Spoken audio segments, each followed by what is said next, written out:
दिल बेकरार सा है, हमको खुमार सा है।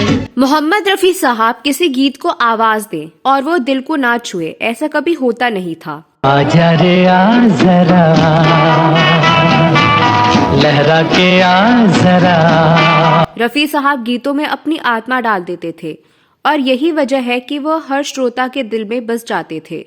ओ मेरे शाह खुदा, ओ मेरी जान जाना। रफी साहब के गीतों की बदौलत अपने करियर में कामयाबी पाने वाले एक्टर जॉय मुखर्जी ने कहा था कि उनकी आवाज जैसे जादुई चीज थी, वे जैसे अलादीन का चिराग थे। लाखों है निगाह में, जिंदगी की राह में, सनम हसीन जवान। जॉय मुखर्जी के करियर के दौरान रफी साहब उनकी आवाज बने रहे।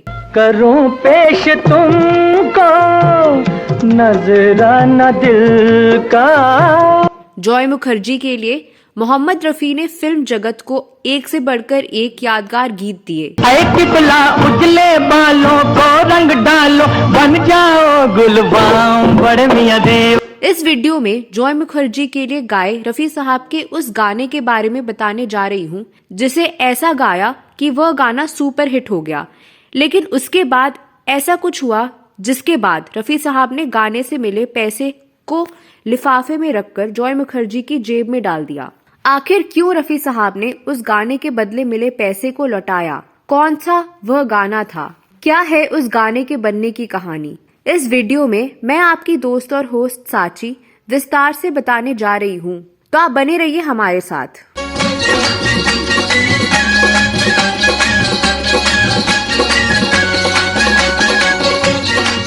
दोस्तों, जॉय मुखर्जी ने अपने करियर की शुरुआत 1960 के दशक में की थी। उनकी शुरुआती फिल्म लव इन शिमला में रफी साहब ने जॉय मुखर्जी के लिए कई गीत गाए और इन गीतों की बदौलत जॉय मुखर्जी लवर बॉय के रूप में स्थापित हो गए। लाल गुलाबी किसके हैं, नैन शराबी किसके हैं, बालों में किसके रात बसे। उसके बाद साल 1966 में आई superhit film love in Tokyo भी मोहम्मद रफी के गानों की बदौलत हिट रही।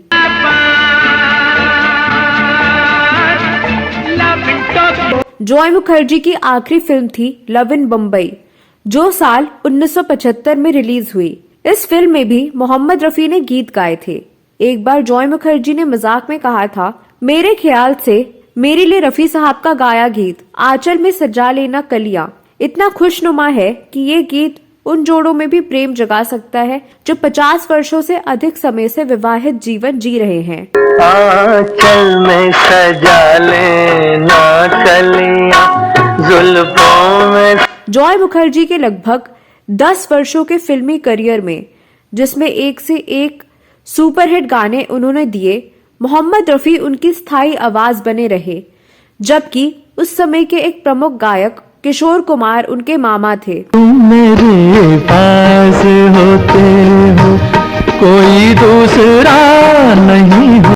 हालांकि जॉय मुखर्जी ने लंबे समय तक रोमांटिक अभिनेता के तौर पर दर्शकों के दिलों पर राज किया, लेकिन 1960 के दशक के बाद के वर्षों में धर्मेंद्र, राजेश खन्ना, जितेंद्र और शशि कपूर उभर कर आए और जॉय मुखर्जी गुमनामी में चले गए। इसी दौरान उन्होंने फिल्म का निर्माण और निर्देशन शुरू कर दिया। उसी दौर में साल 1968 में फिल्म हमसाया का उन्होंने निर्माण और निर्देशन किया और साथ ही साथ उस फिल्म में एक्टिंग भी की। के खुदा बना लिया है मुझे मेरा प्यार। इस फिल्म के लिए मोहम्मद रफी और ओपी नैयर की जोड़ी ने कुछ यादगार गीत दिए। इस फिल्म के लिए मोहम्मद रफी ने गीत गाया था जो खूब लोकप्रिय हुआ। ये गीत है तेरी नजरों की तरफ देख, ज़माने पे न जा दिल की। साथ ही मोहम्मद रफी ने आशा भोसले के साथ एक युगल गीत गाया था। ये गीत है मुझे मेरा प्यार दे दे, तुझे याद। फिल्म के गीत तो खूब लोकप्रिय हुए, लेकिन ये गीत भी फिल्म को फ्लॉप होने से नहीं बचा पाए। ये फिल्म चीन युद्ध पर बनी थी जो बॉक्स ऑफिस पर फेल हो गई, जबकि इसमें ओपी नैयर का उत्तम संगीत था और फिल्म में 2 हीरोइनें थी, माला सिन्हा और शर्मिला टैगोर। जॉय मुखर्जी ने इस फिल्म के गानों के लिए रफी साहब पर भरोसा जताया था। फिल्म में रफी साहब का एक सोलो गाना था जो बेहद हिट रहा था।